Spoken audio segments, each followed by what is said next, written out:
As a way of centering us in our time, let us share with you Psalms 31, 9 through 16, the Common English Bible translation. Have mercy on me, Lord, because I'm depressed. My vision fails because of my grief, as do my spirit and my body. My life is consumed with sadness.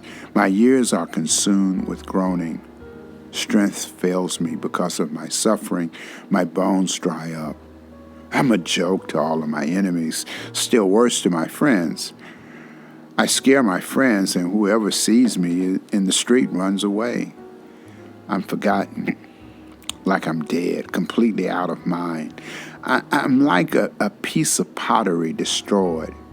Yes, I've heard all of the gossiping, terror all around. So many gang up together against me, and they plan to take my life. But me, I trust you, Lord. I affirm you are my God. My future is in your hands. Don't hand me over to my enemies, to all who are out to get me. Shine your face on your servant. Save me by your faithful love. I want to welcome you to Hobson UMC on YouTube. I am VH Sonny Dixon Jr. I am the pastor here at Hobson, and I'm in for my weekly conversation with my son, Trey, as he helps me to transition from my time of study and reflection to get ready for the message for the coming Sunday. It's something we've been doing now for some time, and it has become a part of my weekly ritual, and that I look forward to. And I think what I look forward to outside of the conversation with him, just kind of checking up with each other, is that it gives me an opportunity to reach out and to touch you. The fact that you're listening to this makes us happy, and when you let us know that you heard something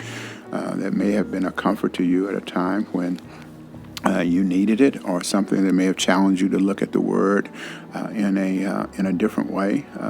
Those things mean a lot to us, and so I encourage you to let us know, not only when you heard something, but I also invite you to let us know what you might want us to be able to talk about. It's not always focused in. We have some time just kind of checking in that puts some context, and we try to always have context to the message so that it is relevant to what we're experiencing in our lives and what you're experiencing. So I do encourage you to reach out and just let me once again just thank you, because I know that there are a lot of choices out there, and the fact that you would spend some time with us means a great deal to us. Whenever we gather at Hobson, we spend time in sharing with one another our joys and our concerns. We believe in being a praying community and praying for one another and sharing with one another in the things that give us a sense of joy, that we know how God has blessed us, and those things of where we have some deep concerns, and we know that without God's intervention in it, we will not be able to make it through it. We share with one another because we believe that it's more than just turning it over to God, but in offering up our prayers, we turn ourselves over to God and saying to God, use us in the ways that you can use us to be an answer to prayer, particularly those prayers that we are praying for those of whom we are close to, those of whom we're in the community with. So we unashamedly spend time on that. Whenever we've had conversations about how do we shorten our time, of whether it's in worship or our meeting time, it's always goes to something else other than the sharing of our prayers. One thing that we also in our prayers is that we like to share birthdays. and the lifting up of birthdays, because that to us is a wonderful celebration of what we give thanks for those of whom have made another journey around the sun. And this week, in our prayer birthdays, we lift up Meredith Lee Freeman, Cornelius Ross Ethery. He is the organist for the Summit Church.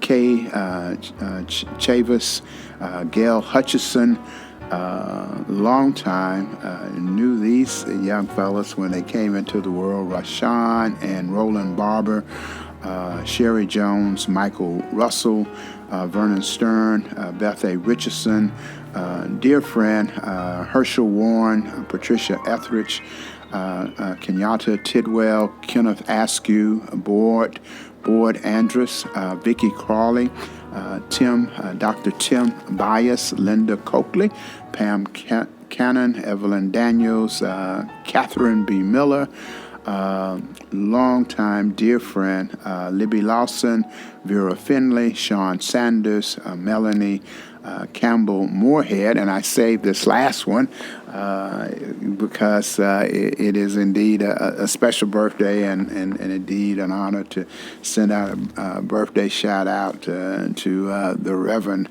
Darrell Drumright, the senior pastor at the Temple Church. So if you know these people, see them along the way next week, please be sure that you send them birthday shout-outs. I also forgot Andrew Crink's, his birthday is this week also. Ask for special prayers this week for a person who is dear to the Hobson community. Ask for prayers for Michelle Ladd. In fact, on this coming Sunday, Palm Passion Sunday, is the anniversary of the wedding to Don, and so just ask that you remember her. And also, this week is also the anniversary of his death. So, just keep Michelle Ladd and Don's family in your prayers this week. Ask for you to be in prayer for Marilyn Jackson, a friend. Her wedding anniversary to Quincy Jackson, architect and a friend of mine, and she'll be remembering him this week and be in prayer for her.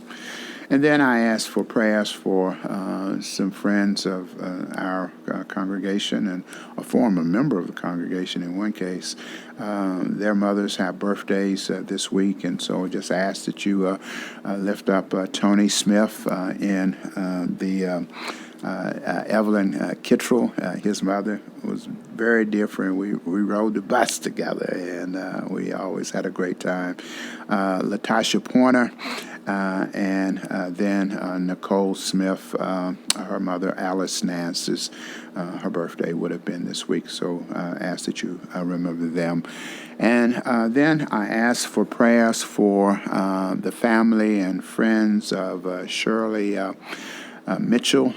As we are recording this, she has been moved to hospice, and just ask that you lift up her family, her husband Julius, and her children Bob and Stephanie, and grandchildren, all of those, and the Gordon Memorial Church family as they prepare for her time of transition. So if you have special prayers that you want me to include in my prayer list, please do not hesitate to reach out and to send those prayers to me. And then just in closing, I just ask that you continue.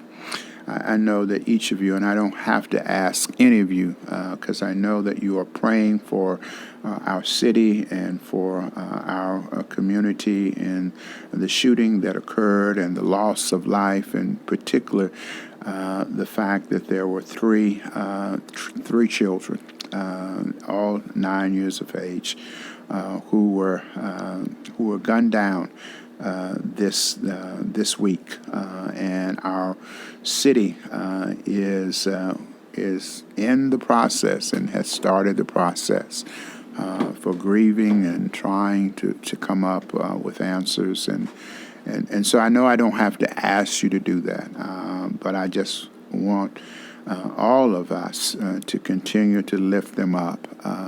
We have prayed for this many times before, and when it was not in our community, we would pray, but now it is in our community.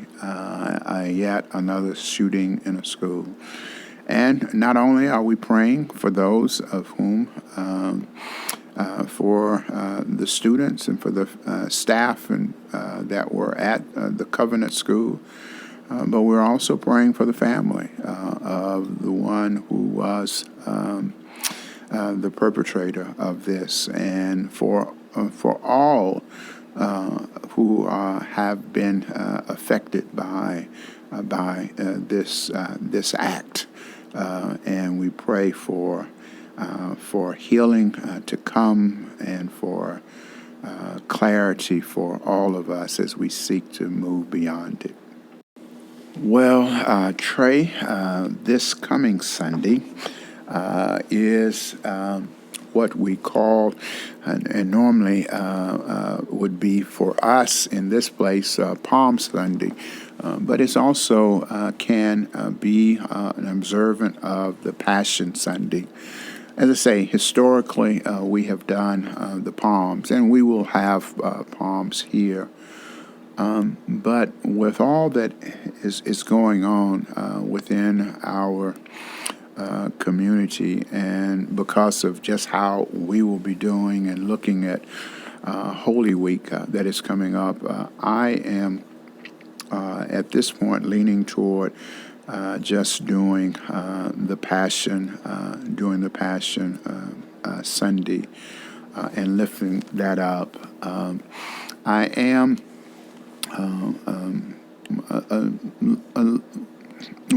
my own spirit is somewhat troubled. We will not be doing some of the activities that we have done historically doing a Holy Week. Going back, years ago, we would have Palm Sunday, and at the end of the Palm Sunday, we would have the Passion reading. I remember years ago we used to have 3 young ladies that would go through, and to let you know, Jasmine Brewster was in high school, and she was one of them, and we would have them read. And then after that, and we made a decision to start looking at the Holy Week, and we had something that took place at the community every day during Holy Week to move to the time, because it has always been disturbing to me, even before I became a pastor here at Hobson. It always, bothered me that we would have the celebration on Palm Sunday, then maybe have an Easter egg hunt on the Saturday before, and then the next time that we gathered would be Easter. That we dealt only with the celebration of around the season, and we did not spend time during Holy Week and just for us in remembering the events that happened that week.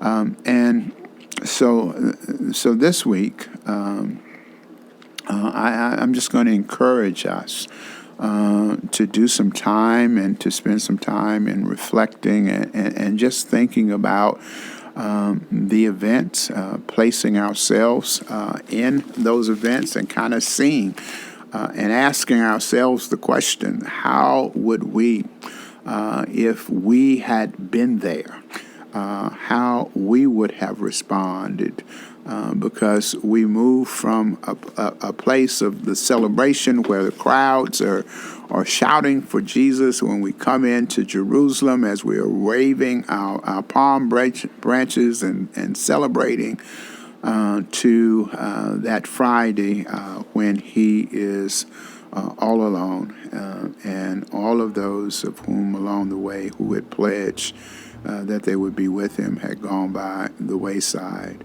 How the systems and structures that had been plotting for his demise finally came together to make it happen. And for us to ask of ourselves in this day and time just where we are. And I guess I was moved to that as I have listened to the events on Monday. I think going, probably Sunday evening as I was reading and getting ready for the next Sunday, I was looking at palms and looking at and then trying to think, well, what can I kind of maybe do and encourage us to do along the way? We don't do the, Monday, Thursday anymore, and I won't be participating in a Good Friday as I have historically done.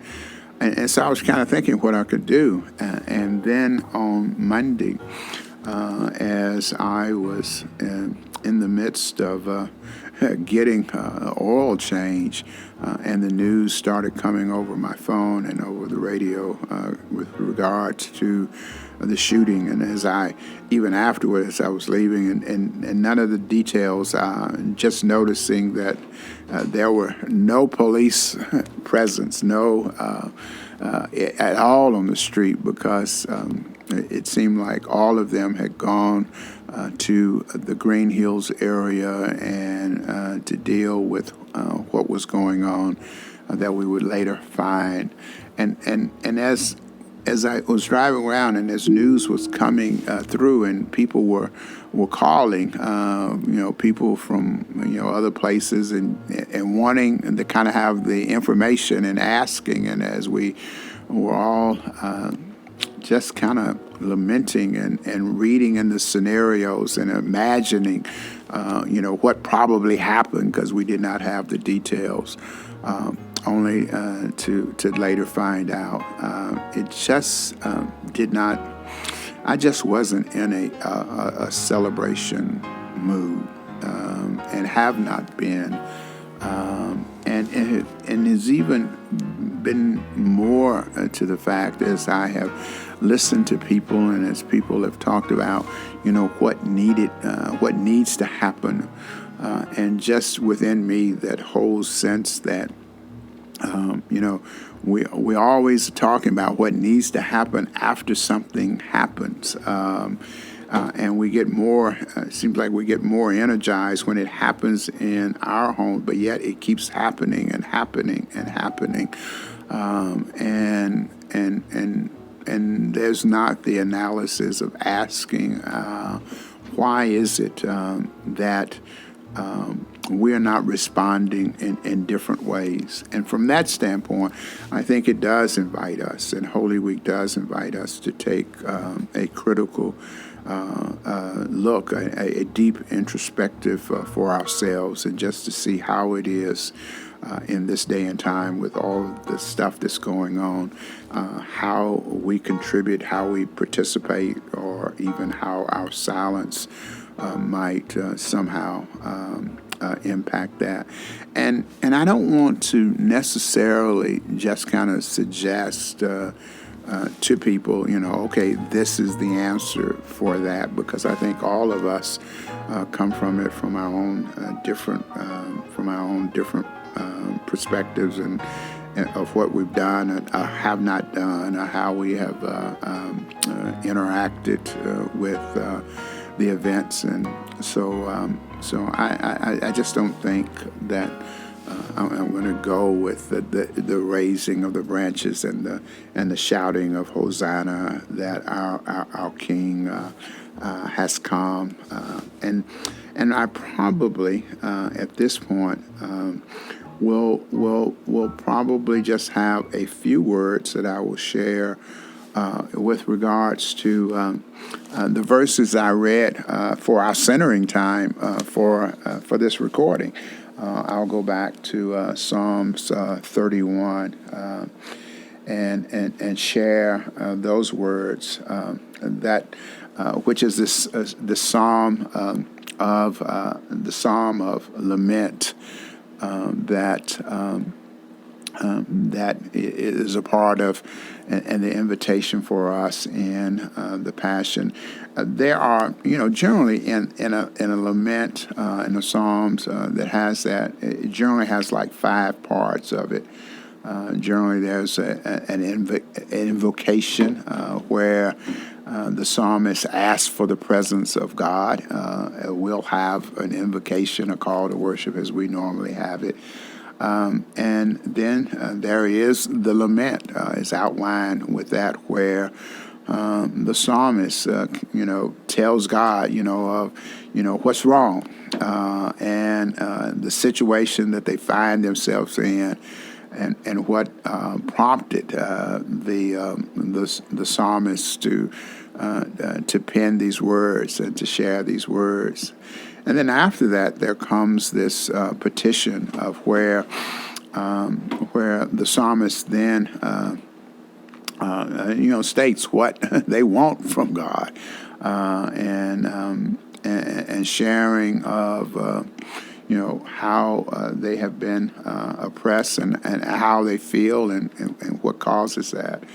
And then there is that word of trust. And, I probably will stress a little bit of that. I was listening to someone earlier today talking about the psalmist and the speaking these words of trust, where the psalmist recalls what God has done for them in the past, and how God has rescued them. And if there's anything that we need to remember in this day and time, is to remember what God has done for us. And then at the end of it, there's generally some praise that's a part of it.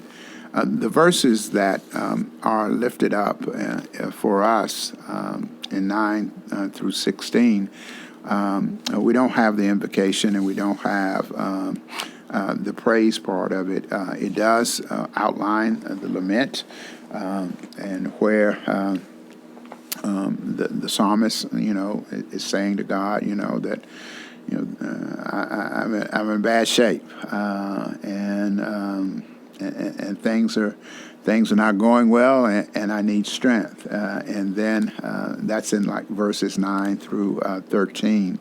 And it starts out with the kind of personal, but then it kind of goes into the kind of community that that they're just not alone in what's going on. And certainly, if anything has happened for us this week, is the understanding that our hurt and our pain is just not limited to the people who were the immediate families of those at the Covenant School, but it has greatly impacted all of us. And so. And so the psalmist deals with that. And then after that, in verses 14 through 15a, then the psalmist gives these words of trust, these words of where they trust for God to take care of him or her. Well, we attribute it to David, so we'll say David, that in the midst of the situation that he was in, that he is trusting that God would provide for that. And then ultimately the petition that comes in 15b through 16, and where David asks very clearly for God not to hand him over to his enemies and to all who are out to get him, but to shine God's face on your servant and save me by your faithful love. I think we need to hear that. We need to hear that psalm. We need to work through it in ourselves as a part of what I am encouraging the members of our faith community and those of whom We have a small group of people of whom we send out our prayers to and send out, our weekly kind of devotion kind of with them. And I am encouraged them each day to read a psalm, and the psalm of the day, and to use that psalm as a way of helping them to move through Holy Week and the events of Holy Week. But in way of closing, I want to share with you the words that Eugene Peterson of the Message Bible, of whom has done the entire Bible and put it in a different language, a different kind of translation. And so I want us to hear Eugene's Peterson's the message of the verses that we will be sharing on Sunday, or that you heard earlier. Be kind to me, God. I'm in deep, deep trouble again. I've cried my eyes out. I feel hollow inside. My life leaks away, groan by groan. My years fade out in sighs. My troubles have worn me out, turned my bones to powder. To my enemies, I'm a monster. I'm ridiculed by my neighbors. My friends are horrified. They cross the street to avoid me. They want to blot me out from memory, forget me like a corpse in the grave, discard me like a broken dish in the trash. The street talk gossip has me criminally insane. Behind locked doors, they plot how to ruin me for good. Despite and desperate, I throw myself on you. You are my God. Hour by hour, I place my days in your hands, safe from the hands of those out to get me. Warm me, your servant, with a smile. Save me because you love me. Amen. Well, Mr. Dixon, how are you doing? I'm doing pretty good. How are you, man? Oh, pretty good. How was your day? My day was kind of busy, man. Had interviews all day, and just kind of. That's a good thing. Yeah. I had no complaints about it. I hear you. Well, Mason and I had a good day. He was in good form today, and even near the end of the day helped clean up. So I don't know what was going on with him today, but he was good today. So we had a good one. I guess tonight we'll do as I think most people in Nashville have been doing this week, and that is talking about the events that happened on Monday. Mm-hmm. It was interesting. I said something to it earlier. I was getting the oil change, and you know how you just kind of have a feeling that something's going on, and so just kind of waiting and kind of doing, and it was over. It wasn't in that particular area, but it wasn't far from the area where it had taken place, and I noticed that I didn't see any police cars. I was on the way over, and just didn't see any police cars, didn't see any fire trucks. I had seen one, when I was going on White Bridge Road. I had seen two cars, and they just kind of went by me real fast. But then it was kind of like everybody kind of disappeared, and I kind of thought, okay, well, it's they went to an accident or going to hurry up and get to Starbucks for some coffee. But then the messages started coming through, and I, sent LaWanna, because she works at the police department. I sent her a text that says, what's going on? And then, of course, then the reports started coming with a shooting, and nobody had any details. And I don't know why it is that, we can't wait for the details. Everybody has to come in and start speculating, and I did, the same thing as everybody else was doing. And then, being familiar with, the locale where it was, you just you don't think of that as being the place, but then you come to realize that, because of how we are as a people, you have to almost, expect it in anything. And I think the first thing came in was that they went in through a side door. And I was just kind of thinking, okay, and when I heard that, I said, oh, somebody knew. They they knew about the building. They went in, and it was probably a disgruntled employee that went to confront somebody that was there. And then the news then began to come out, more details and about being children. And then when it got to be about children, then I could not think of it being an employee, because why would these innocent children be taken, and then more and more things began to come out about it. And so it has really just been a thing that has been hard for people to process, in our community, but it did not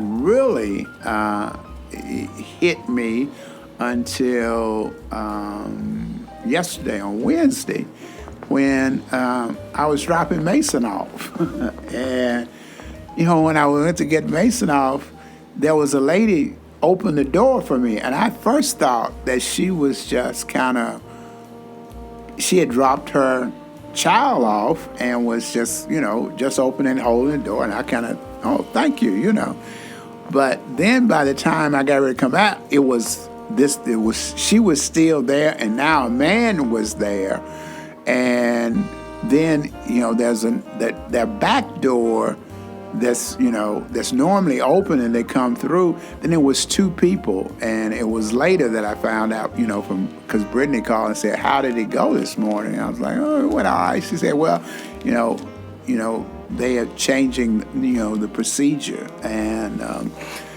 so, it was even strange when, going back, they were there, and I was kind of thinking, with the people, even the people who were on the door, I was like, when I saw this guy went in blasting and shooting through the door. I don't know that that's going to necessarily, stop somebody, but it just kind of gives the heightened, and it was more for the parents. The kids were still going in, and of course, when I went to pick up, Mason's running down the hall, and saying, we're going to McDonald's, and, so, yeah, we're going to McDonald's. But, before this week and some of the vigils that are going on and the conversations going on, it's just the conversation. And, I know that, there have been, a time, I guess, in your life where, you went back to where when you were looking for a gun, you had to go through certain things. But now this conversation, you're going through, here is a person of whom clearly has some problems. And I was able to go and buy 7 guns from different people with no checks and no anything. I just wonder how you would feel about the inconvenience. And people saying, we don't need to inconvenience people going in, and they need to be able to protect themselves.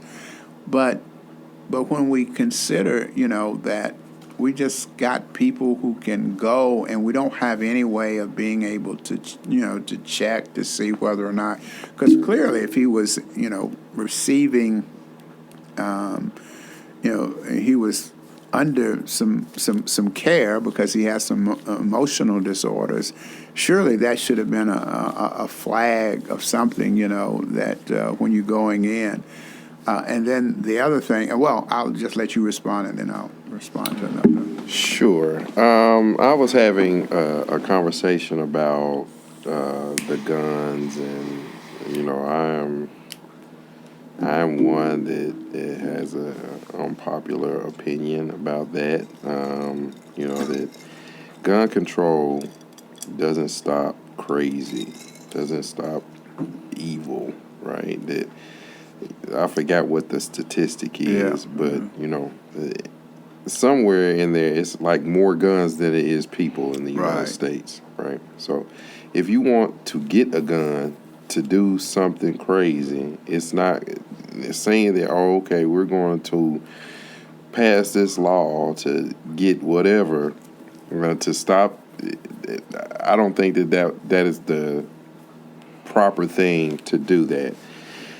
What my solution would be to control the ammunition. That there would have to be some type of checks and balances on the ammunition that you buy. I don't know. I stopped listening and trying to figure out what happened and all of those kind of things with this case, because it's just kind of hard to deal with. But what does that look like? How many rounds did she have? And putting a limit on the amount of rounds that you can buy. The type of rounds that you can buy. I think that more so is a way to kind of control some of that. I don't think it would be an inconvenience for most people to say, we need to do some more checks on you before we give you a gun, because it's when I bought a handgun, it was for protection. It was for me having a sense of, okay, well, I'm gonna have this gun, and in case something pops off, I'm gonna be in a good position to protect myself and my family. That was the goal. But for someone that has in their mind that they're going to cause harm to someone else, I don't know that those checks will prevent them from doing that as well, because here's what they asked you.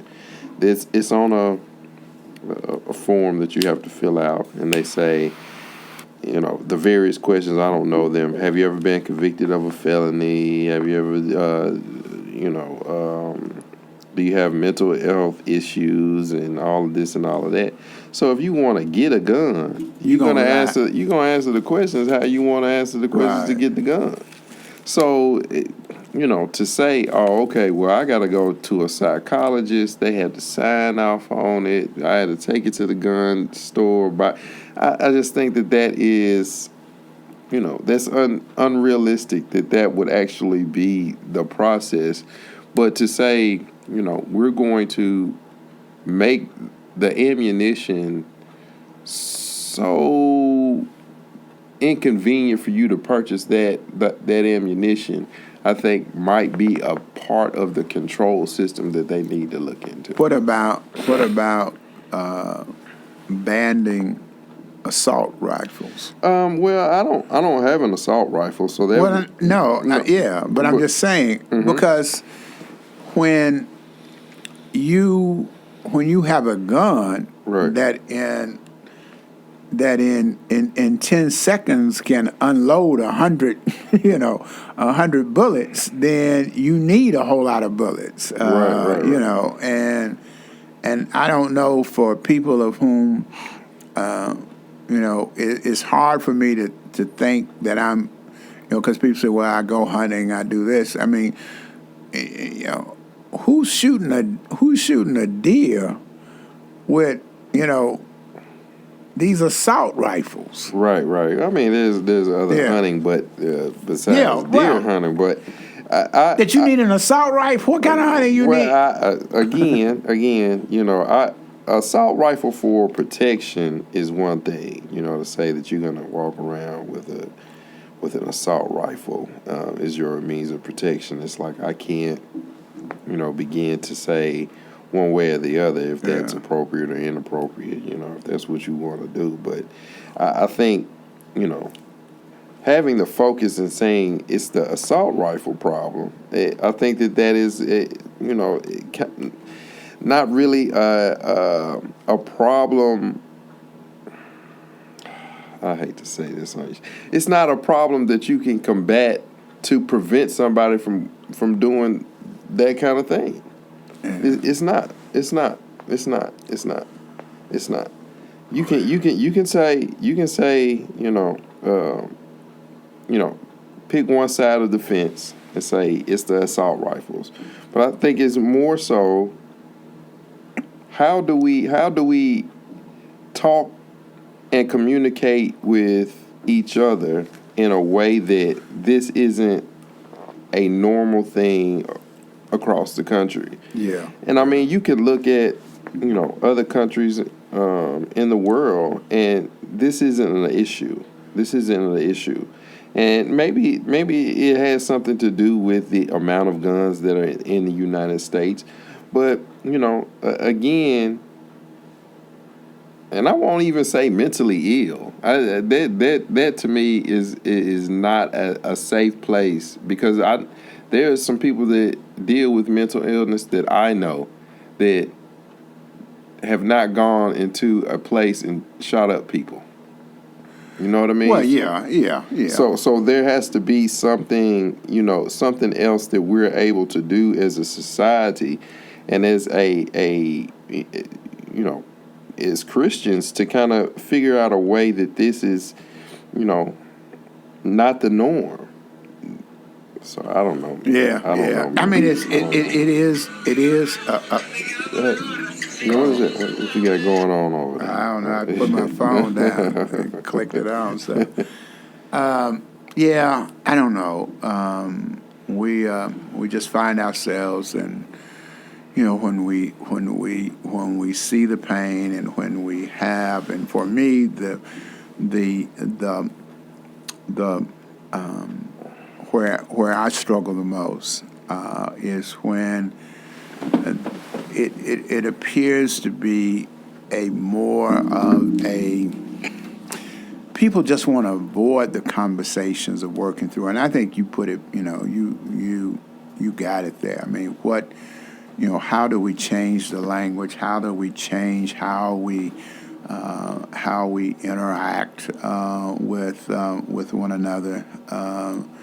I admit, I was in some conversations early on Wednesday. People were calling, and when they were thinking that it was one thing, they were all bent out of shape. And then when the news came that it was a transgender woman, then people's conversation went immediately to something else, and it moved away from the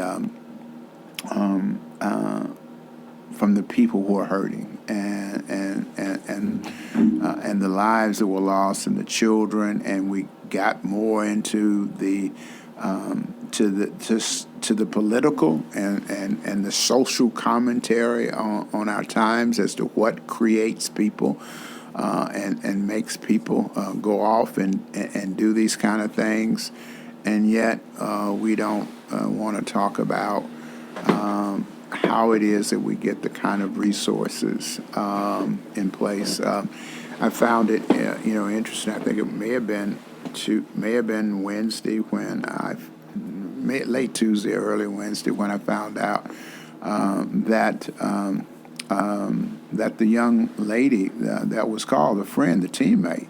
I know her. I know her parents. Know her. Know both of her parents well, and I reached out, just to say, because I can't begin to imagine what she's going through for somebody to reach out. And for her, she was talking about, that she was hearing the story, but she did not, as she heard the story being recorded, she did not know that was the friend, or that was the one who had called her. So there's just a lot of hurt within our city, a lot of people trying to process, trying to figure out.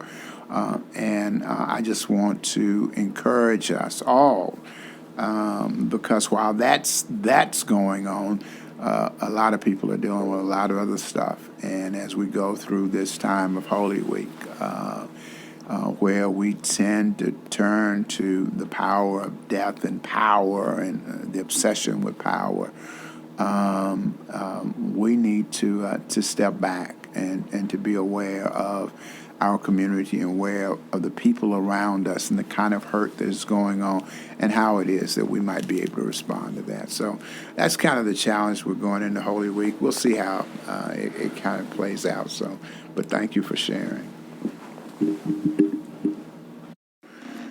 I want to thank you once again for tuning in and for spending some time with us and just kind of listening as I kind of sort some things out.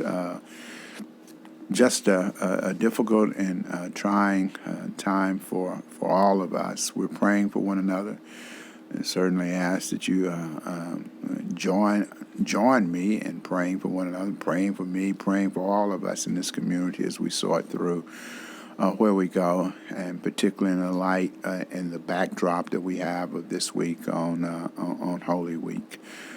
It will certainly be for us and for all of us a different time as we process a lot of things. And remember those that we've lifted up, and in particular to lift up the family and the friends of Shirley Mitchell. Thank you.